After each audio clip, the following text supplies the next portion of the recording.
पढ़ाते हैं। ये स्टार्ट करते हैं। ये इन्फॉर्म कन्वर्जेंसी का आपका पार्ट 1 है। फर्स्ट क्लास है इन्फॉर्म कन्वर्जेंसी का। इन्फॉर्म कन्वर्जेंसी का पार्ट 1 है। जो नहीं आएगा वह गया। वीडियो में सारा अब रिकॉर्ड नहीं करते हैं। इन्फॉर्म कन्वर्जेंसी का पार्ट है 1 है। यह आपका पेपर 5 ना, हाँ, पेपर 5 में ग्रुप सी है, जिसमें से आप लोग को टोटल 3 क्वेश्चन पूछा जाता है। क्वेश्चन 3, हर एक सेक्शन में हर एक क्वेश्चन में 2 क्वेश्चन होता है, तो टोटल कितना हो गया 6 क्वेश्चन। एक क्वेश्चन का मार्क्स जो होता है वह 10 मार्क्स का। आप लोग को इस ग्रुप में सबसे इजी टॉपिक है, और आप लोग को इसमें से 4 क्वेश्चन बनाना है। 40 नंबर का टारगेट है, इससे बना के जाना है। 40 हो गया, प्लस में 2 ऑब्जेक्टिव, 3 ऑब्जेक्टिव रहेगा, 2 या 3 ऑब्जेक्टिव रहेगा, 6। मतलब आपको इस टॉपिक से 100 नंबर के मार्क्स में आपको 46 नंबर इससे बनाना है, और बनेगा सबसे इजी। यह बात को याद रखिएगा। यूनिफॉर्म कन्वर्जेंसी में हम देखते हैं कि क्या होता है।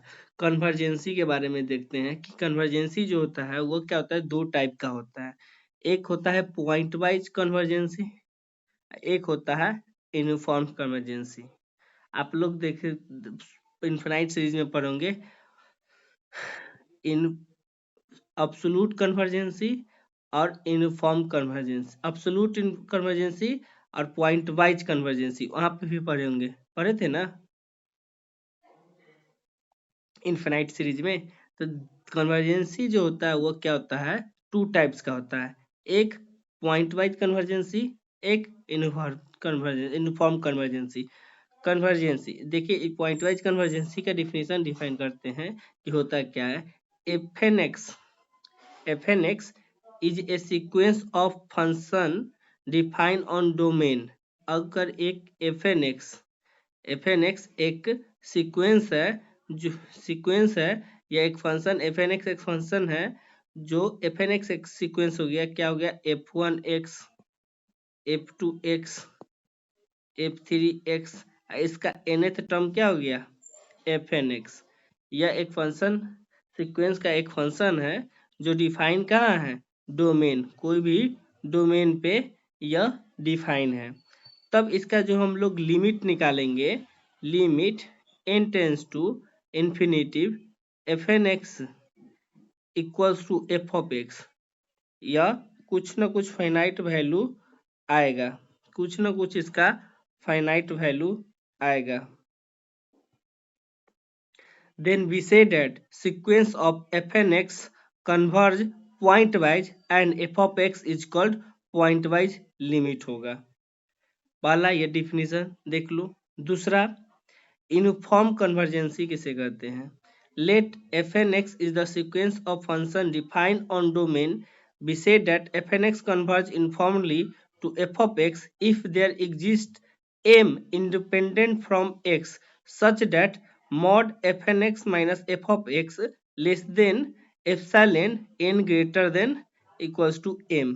अब इसका एप्सिलॉन डिफिनीशन, जब आपका एप्सिलॉन डिफिनीशन इसका लिखिएगा तो n greater than equal to m, this imply that mod fnx minus f of x, जब इसका mod f of nx minus f of x इसका लिमिट निकालिएगा और fnx minus f of x निकालिएगा, वह less than epsilon आएगा।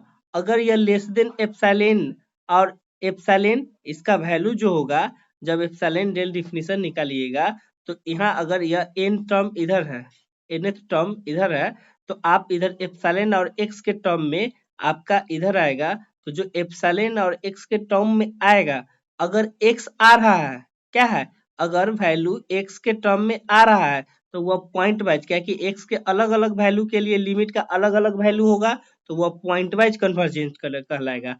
अगर x के value पे fnx minus f of x जो होगा इंडिपेंडेंट नहीं होगा, डिपेंडेंट नहीं होगा, x के वैल्यू पे डिपेंडेंट नहीं होगा, मतलब x से या f N x minus F of x जो होगा वह क्या होगा देख लो, f N x minus F of x.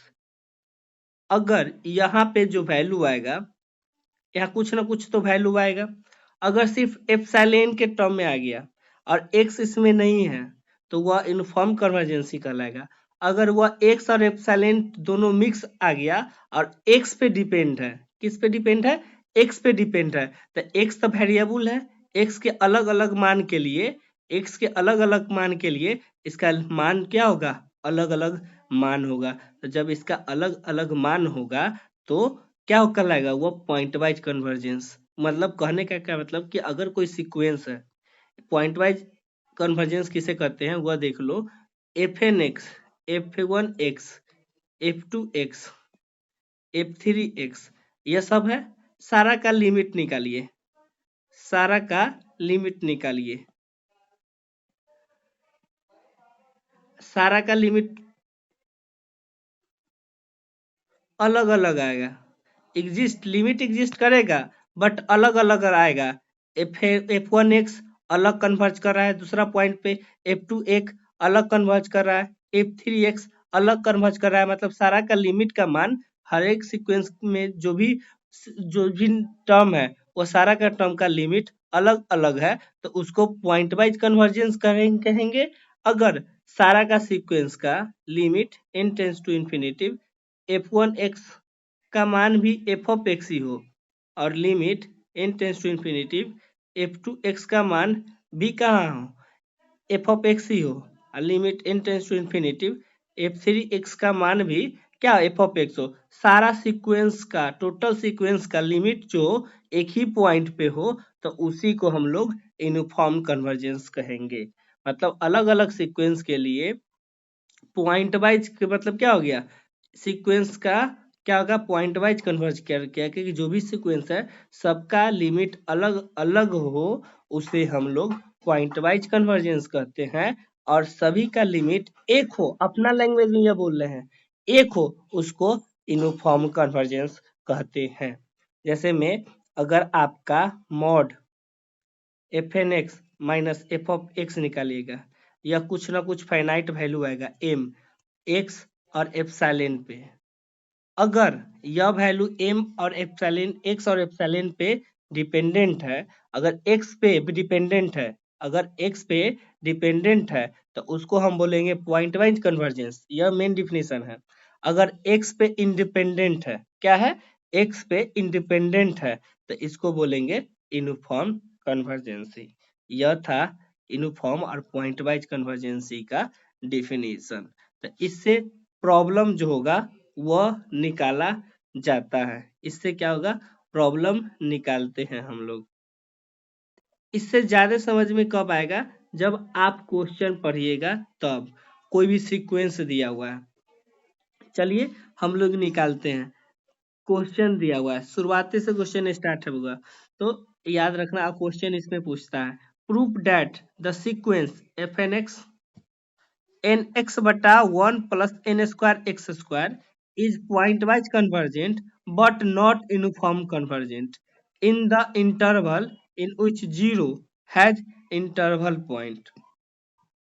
कह रहा है कि यह पॉइंट वाइज कन्वर्जेंट है बट यूनिफॉर्म कन्वर्जेंट नहीं है। तो चलिए हम इसका निकालते हैं। एफ एन एक्स है, एन एक्स बटा one plus N square x square है, 4 पॉइंट वाइज कन्वर्जेंट निकालते हैं।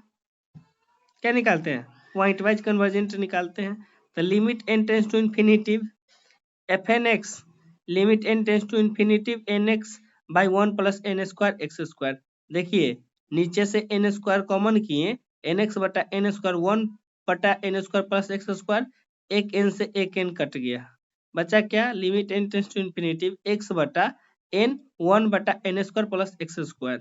अब इसको हम वैल्यू पुट किए, यह क्या आ गया, लिमिट का वन एक्स बटा इन्फिनिटिव वन बटा infinitive plus X square something बटा इन्फिनिटिव जीरो, तो लिमिट का वैल्यू आ गया फाइनाइट नंबर, यह जीरो आ गया। मतलब क्या, यह सीक्वेंस जो है वह F N X is convergent है, क्या, पॉइंट वाइज कन्वर्जेंट है, यह हमको पता चल गया। वहां पॉइंट वाइज कन्वर्जेंट के लिए क्या लिमिट लगाए थे, limit tends to infinity F N X equal to F of X लगाते हैं, यह आ गया, तो यह पॉइंट वाइज कन्वर्जेंट हो गया। अब यूनिफॉर्म कन्वर्जेंस निकालते हैं, तो फोर यूनिफॉर्म कन्वर्जेंस निकालते हैं, तो limit N tends to infinity F N X equals to F of X. F of X मेरा क्या दिया, यह इसका लिमिट का वैल्यू कितना आ गया, एफ ऑफ एक्स 0 आ गया। N greater than equal to mod F N x, F N X क्या था, एन एक्स बटा 1 plus N square x square, F of X क्या आ गया 0, लेस देन एप्सिलॉन कर दिए। हम क्या बोले थे कि जब mod F N x minus F of X कीजिएगा लेस देन एप्सिलॉन, तो यह एन इस साइड में एन ले आइएगा और लेस देन यह एम और एक्स और एप्सिलॉन के टर्म में आपको राइट साइड रखना है और सिर्फ एन को अलग कर लेना है, एन को अलग कर लेना है, तब देखना है क्या कि अगर यह एक्स से इंडिपेंडेंट है तो यह यूनिफॉर्म कन्वर्जेंस हो जाएगा, अगर एक्स पे डिपेंडेंट है तो यह पॉइंट या यूनिफॉर्म कन्वर्जेंस नहीं होगा। तो हम निकालते हैं मॉड एन एक्स बटा 1 plus N square x square minus 0 less than epsilon, तो ये क्या हो गया मॉड एन एक्स बटा 1 plus N square x square less than epsilon. इसमें से हमको एन को अलग करना है, तो मॉड एन एक्स बटा मॉड क्या होता है मॉड ए बटा मॉड बी, क्या होता है आपका मॉड ए बटा मॉड बी के बराबर होता है। तो हम यह मॉड का प्रॉपर्टी मॉड तोड़ दिए, less than epsilon, mod N X less than epsilon mod 1 plus N square x square, mod को में एप्सिलॉन से मल्टीप्लाई कर दिए, मॉड एन, एन क्या है नंबर है, एन आर्बिट्री नंबर है, एन को बाहर कर लिए, mod X less than epsilon plus N square epsilon mod X square. अब इसको इस साइड ले आएंगे माइनस एन मॉड एक्स, तो mod X square epsilon N square minus N mod x plus epsilon greater than 0, यह आ गया। हमको N का वैल्यू निकालना है, देखो क्वाड्रेटिक है, एन स्क्वायर एन और कांस्टेंट, तो एन बराबर क्या हो गया क्वाड्रेटिक बराबर क्या होता है, एक्स बराबर होता है ना minus b plus minus root under B square minus 4ac by 2a, तो यहाँ एन स्क्वायर, तो यहाँ देखिए माइनस बी, तो माइनस बी मेरा क्या हो गया माइनस बी मतलब minus x minus mod x, तो यह माइनस है तो माइनस में तो minus minus plus mod x minus b plus minus direct हम plus minus mod x plus minus root under B square मतलब क्या है mod x minus mod X का होल स्क्वायर माइनस 4ac, ए कितना है मॉड एक्स का square epsilon, सी क्या है एप्सिलॉन है बाय 2 और ए कितना है मॉड एक्स का स्क्वायर इंटू एप्सिलॉन। अब देखिए root under mod X square common होगा, तो मॉड एक्स कॉमन बचा क्या 1 यहाँ बचा 1 माइनस 4 एप्सिलॉन स्क्वायर, यहाँ पहले क्या था मॉड एक्स का क्या था स्क्वायर था, मॉड एक्स जो है वह था mod minus B mod x plus minus root under B square by 2 mod X का स्क्वायर एप्सिलॉन, यहाँ से मॉड एक्स कॉमन किए तब लिख दिए mod X 1 plus minus root under 1 minus 4 epsilon square बटा 2 mod X square mod epsilon, ये देखिए मॉड एक्स से मॉड एक्स कटेगा तो बच्चा क्या मॉड एक्स बचेगा, तो एप्सिलॉन क्या बचा N greater than 1 plus minus root under 1 minus 4 epsilon square 2 epsilon mod X, इधर वाला देखो यह बच्चा एप्सिलॉन और एक्स के टर्म में बचा, एक्स पे डिपेंडेंट है, एक्स के मान अलग अलग के लिए एन का मान क्या अलग अलग होगा, तो देख लो जब इफ एक्स ग्रेटर देन 0 जाएगा, एक्स अगर ग्रेटर देन 0 जाएगा तो एन का मान क्या हो जाएगा, यह एक्स 0 के तरफ जाएगा तो एन का मान यह 0 जाएगा, तो एन जो होगा वह इन्फिनिटी होना चाहिए, तो देन एन लिमिट जब हम लगाएंगे if x greater than zero, x greater than zero जाएगा या जीरो जाएगा तो यह इन्फिनिटिव हो जाएगा, यह इन्फिनिटिव होगा 1/0 इन्फिनिटिव। यह इन्फिनिटिव हो गया मतलब क्या कि यह बड़ा जो इन्फिनिटिव से कभी भी कोई नंबर बड़ा हो सकता है, देखो तो n बड़ा हो सकता है कभी, हम लिखेंगे n ग्रेटर देन इन्फिनिटिव, कभी पॉसिबल है? नहीं पॉसिबल है। तो ये लाइन को छोड़ू ना, यहाँ से देखो n is not independent from x, m है यह, n नहीं लिखना, यह m है, ये सारा m है यह यहाँ पे, और यह आया n यहाँ पे हम ले लिए, तो n जो आया मेरा वह क्या आ गया, is not independent from x, therefore given sequence of function is not uniformly convergent in the interval which zero has interior point. यहाँ पे करा देख लो, जो सिंपल बात हमको नहीं समझ में आना है, ये क्या लिखे हैं क्या नहीं लिखे हैं वह समझ में हमको नहीं आना है, हमको सिंपल देखना है क्या कि यह जो टर्म आया इस साइड, यह आया m, किस में आया, एप्सिलॉन और x के टर्म आया, सिर्फ एप्सिलॉन भी है और x के टर्म में ही है, मतलब कि यह डिपेंडेंट है क्या, यह n ग्रेटर देन जो था वह, यह डिपेंडेंट किस पे है, x पे डिपेंडेंट है, x के अलग अलग मान के लिए, तो यह x पे डिपेंडेंट है, मतलब यह यूनिफॉर्म कन्वर्जेंसी नहीं है। यही x अगर नहीं रहता, सिर्फ m और एप्सिलॉन के टर्म में रहता, तो यह यूनिफॉर्म कन्वर्जेंसी कहलाता। तो बोलो 100%, यह क्वेश्चन है बहुत ही वीवीआई है, वीवीआई एकदम पीजी से लेके ग्रेजुएशन तक यह क्वेश्चन इतना ज्यादा पूछा। पीजी में जाओगे ना, पीजी में एडमिशन करवाओगे बिहार के कोई यूनिवर्सिटी में, रियल एनालिसिस के पेपर में 100% आपको सर भी पढ़ाएंगे और एग्जाम में भी पूछेगा 100%, ऑब्जेक्टिव में भी आएगा। क्वेश्चन क्या है वह देख लीजिए, so that the sequence n x to the power n है, इज यूनिफॉर्मली कन्वर्जेंट है, कहां से, इंटरवल 0 से k के बीच में,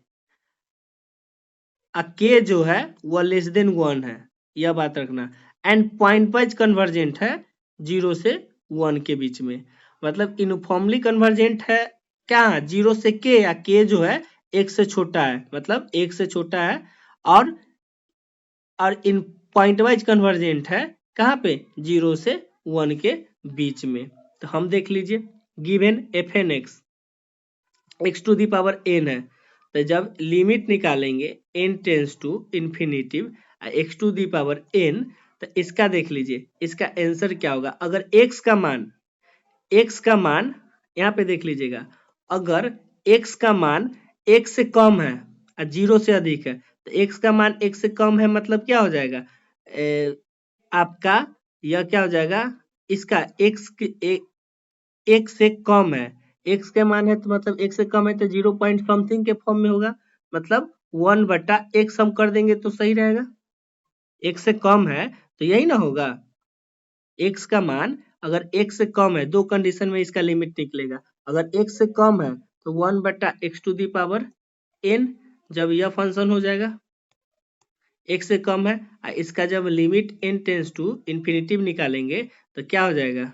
1/x to the power n, 1/इन्फिनिटिव 0, तो इसका लिमिट 1 से कम है तो 0 आ गया, अगर x बराबर 1 है तो x बराबर 1 है तो 1 के पावर 1, n के 1 के पावर n तो 1, तो इसका लिमिट 1 आ गया। देखो अलग अलग लिमिट आ रहा है, क्या क्या अलग अलग लिमिट आ रहा है, तो 0 से 1 में तो हम कह सकते हैं ना कि अब एफ एन एक्स जो है वो पॉइंट वाइज कन्वर्जेंट है कहाँ, 0 से 1 के बीच में, 0 से लेके और 1, जहाँ 0 से लेके के, जहाँ के लेस देन 1 है वहां एक लिमिट आ रहा है, क्या आ रहा है, लिमिट 0 आएगा, और जब जैसी के बराबर 1 हो जाएगा, मतलब इंटरवल 0 से 1 के बीच में, तो इसका लिमिट क्या हो जाएगा, 2 आएगा, एक आएगा 0, एक 1 आएगा, तो अलग अलग लिमिट है, तो यहाँ से तो पता चल रहा है कि यह पॉइंट वाइज कन्वर्जेंट हो गया, बट यूनिफॉर्म कन्वर्जेंसी हमको भी पता चल रहा है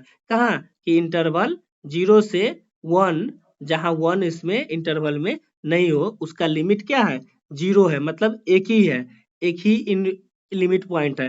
मतलब क्या पता चला है कि जीरो से के, जहाँ के जो होना चाहिए लेस देन 1 पे यूनिफॉर्म कन्वर्जेंस हमको पता चल रहा है। बट पता चलने से नहीं ना है, हमको प्रूव करना होगा।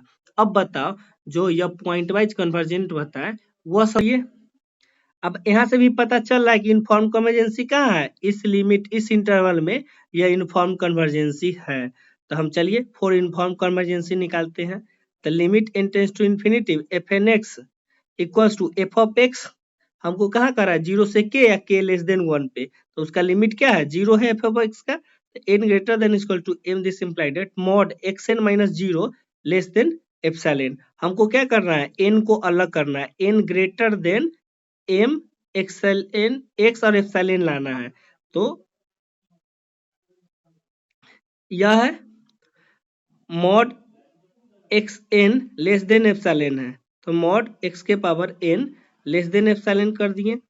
अब हमको क्या, यह लेस देन है, हमको एन ग्रेटर देन चाहिए, तो इसको इनक्वालिटी को चेंज करने के लिए इसको हम इन्वर्स कर देंगे तो हो जाएगा ना, पलट देंगे, 1/x to the power n कर देंगे और इस तो इनक्वालिटी चेंज हो जाएगा ना। इनक्वालिटी को चेंज कर दिए। अब लॉग लगा दिए, log 1/x to the power n greater than log 1/एप्सिलॉन।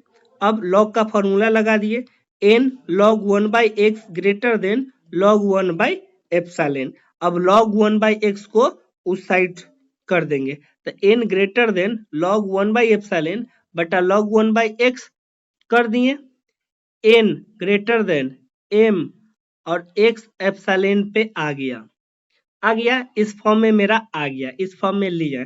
अब देखिए x का मान क्या कर रहा है, अगर 1 डालेंगे, अगर x का मान 1 डालेंगे तो log 1 का वैल्यू 0 और 1/0 मतलब इन्फिनिटिव, मतलब n ग्रेटर देन इन्फिनिटिव। तो क्या log 1 बराबर x का मान 1 रखेंगे तो यह कभी पॉसिबल नहीं है। अगर हम x का मान 1 नहीं रखते हैं, 1 से कम रखते हैं, तो जब 1 से कम रखेंगे तो log 1/x से कम है मतलब 0.5 है, तो इसको हम क्या करेंगे, तो यह 2 आ जाएगा। log 2 का वैल्यू कुछ न कुछ होता है, कोई फाइनाइट नंबर होता है, और वो log 1/एप्सिलॉन भी फाइनाइट नंबर है। तो कोई फाइनाइट नंबर है, तो फाइनाइट नंबर जो होगा वह n से छोटा ही होगा। तो n से छोटा होगा मतलब क्या, कि अगर इफ x ग्रेटर देन, अगर x जो होगा अगर 1 के तरफ जाएगा तो यह टोटल, तो क्या हो जाएगा, n कहाँ के तरफ चल जाएगा, इन्फिनिटिव के तरफ चल जाएगा, तो जो कि कभी पॉसिबल नहीं है। n ग्रेटर देन इन्फिनिटिव कभी पॉसिबल नहीं है। बट 1 अगर मेरा क्या होगा, नॉट बिलोंग्स टू 0 से k, मतलब k जो होगा वह लेस देन 1 होगा, तो सीक्वेंस क्या कहलाएगा, यूनिफॉर्म कन्वर्जेंस कहलाएगा। अगर एक, सिर्फ एक हटाना है, सिर्फ एक का मान, अगर एक के मान हम अगर कम कर देते हैं, के का मान एक से कम कर देंगे तो यह आएगा 0 पॉइंट समथिंग में आएगा, 0 पॉइंट समथिंग आएगा, 0 पॉइंट समथिंग आएगा तो कुछ ना कुछ एक से इसका वैल्यू बढ़ाएगा। जब एक से वैल्यू इसका बढ़ेगा तो क्या होगा, कुछ फाइनाइट नंबर आएगा, तो कुछ फाइनाइट नंबर आएगा मतलब क्या, कि n से छोटा होगा, n से छोटा होगा मतलब क्या होगा, कि फाइनाइट नंबर है वह इंडिपेंडेंट x पे नहीं रहेगा, सिर्फ x जो है 1 पे ही ना इसका वैल्यू एग्जिस्ट नहीं करेगा। अगर 1 हम नहीं डालते हैं, 1 से छोटा वैल्यू डाल देंगे तो वो एग्जिस्ट कर जाएगा, तो एग्जिस्ट कर जाएगा मतलब यूनिफॉर्म कन्वर्जेंसी हो जाएगा। जब यूनिफॉर्म कन्वर्जेंसी होगा कहाँ पे, 0 से k का है लेस देन 1 होना चाहिए। अगर 0.999 है ऊपे भी यह एग्जिस्ट कर जाएगा, फाइनाइट वैल्यू आ जाएगा। क्यों, क्योंकि 1000/99 इसका भी कुछ ना कुछ वैल्यू, हाँ, यूनिक आएगा और फाइनाइट आएगा, तो फाइनाइट आएगा तो वह n से क्या होगा, छोटा होगा, तो n से छोटा होगा, तो n से छोटा होगा तो यह तो एग्जिस्ट करेगा, मतलब यूनिफॉर्म कन्वर्जेंसी निकल जाएगा।